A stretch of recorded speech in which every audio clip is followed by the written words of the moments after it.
Hello guys and welcome to Cold War Beta. When I'm making this video, the beta is live across PC, PS4 and Xbox, so odds are that you've already given it a try.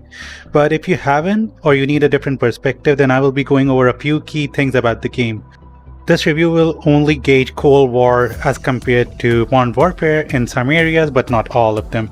So I will be going over visuals and animations, the gameplay in general and physics, the balance of the weapons and equipments, level design, and maps and audio. So if you want to skip to any part, I will split the review in chapters to make it more convenient. So starting off, let's get one thing out of the way, like expectation. What are you expecting from a game like this? Are you wondering if this is a successor to last year's Modern Warfare? Then it depends on in what area are you comparing Cold War to Modern Warfare. For example, one look at the beta and I instantly thought the map design was way better and more in spirit with the previous CODs. But the more I play this game, the more I realize that Call of Duty games finally might have their own identity. When Modern Warfare came out, it was really fresh the way it played and felt like this is how all future COD games are gonna be. But playing COD where it just brings you back to the roots of classic Call of Duty games.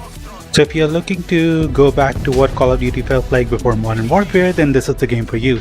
I really hope Infinity Ward sticks with what they did with Modern Warfare and Treyarch just sticks to what they do best, like fast-paced classic Call of Duty that we all love. So first of all, let's get to the visuals. Now this game is visually a step back from Modern Warfare, but I think it's a little unfair to not judge this game as an independent title and compare it to Modern Warfare at every level. If this game came out before Modern Warfare, then the views on visuals would be completely different in my opinion. So we have to appreciate that this game was already in development when Modern Warfare was halfway through its production. So one studio going above and beyond still doesn't belittle the efforts or the depths put into this game. But if visuals are more important to you, then you will have a hard time adjusting to this game coming from Modern Warfare. The animations could be a little weird as well. Simple animations like reloading a gun or running with a cooking grenade in your hand. Just some basic stuff feels a little off to me. Then when we come to the gunplay, well, how do weapons feel? I have this to say about the gunplay. It's fun. Emphasis on the word fun. If you just want a fast-paced shooter where mechanics and realism of how guns should actually feel like is not a concern, then you are in for a ton of fun with this game. But if you're looking for realistic recoils, area being visible around your scopes when you ADS, then you won't find it here. The movement system has some issues as well. I personally miss the tactical sprint. My controller is like thanking me that it's not in the game, but that mobility is somewhat made up by sliding, I would say. Sliding is absolutely insane in this game. You can get to point A and point B with just a little jog and then just hitting the slide button and you'll just slide into cover. One effect that I didn't like at all is the flash or concussion effect. The screen kinda skips a frame rather than just freezing at the last frame. On many occasions I thought I actually died when I was only stunned and the effect was pretty annoying. It's a new effect, I don't remember it being in any previous COD games.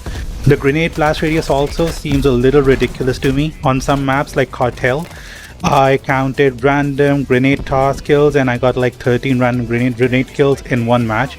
There's a wildcard that also allows you to have 2 lethals and 2 tacticals, so it's a little OP in my opinion. Then there's the gas grenade, which has like a huge AoE and it lasts for a good minute, completely isolating the objectives from the enemy team. They don't only cause cough and disorientation like in Modern Warfare, they actually kill you if you stay in the AoE. I think balance of the weapons is also a little iffy, like M16 being a little too OP. I think they tweaked it a little since the alpha, but it still seems a little overwhelming, but not annoyingly impossible to deal with. I've never gotten as many hit markers with the sniper rifles as well as in this game. Sniping was the least favorite on most maps for me, but exceptionally good on the map Armada. Which brings us to the level design actually. Now I think personally Treyarch have mastered the art of level designing. They never disappoint with their maps. The maps are very classic 3-lane maps, but still they feel really fresh with adequate verticality to them. My personal favorites are Moscow and Armada. Armada on combined assault and domination is so much fun that the game is worth just getting for that mode and that map, I kid you not. I like Cartel, but as I said, they need to fix the grenades for that map. I got so many random kills with the grenades, so it was a little annoying. That brings us to the last thing, which is the most important to me personally, and that is audio. For this, I have to compare it with Modern Warfare. So Modern Warfare had trash positional audio, even with open back headphone and white soundstage headphones. I had difficulty imaging. But the general sound design of Modern Warfare was really good, like how the guns sounded, how the explosions were. So based on that, if you just compare the sounds of the gun, you will have a hard time getting adjusted to the audio in this game as compared to Modern Warfare. Yes, the general explosions and stuff around the map sounds great, but the gun sounds so artificial and hollow. It just doesn't feel as natural as Modern Warfare. Well, there you have it guys, a few pros, a few cons to help you make the purchase decision. As I said, in general, it's a pretty fun game, but if you are going in expecting a successor to Modern Warfare, you will be a little disappointed. Let me know what you think in the comment section below, and I will see you in the next one. Bye bye.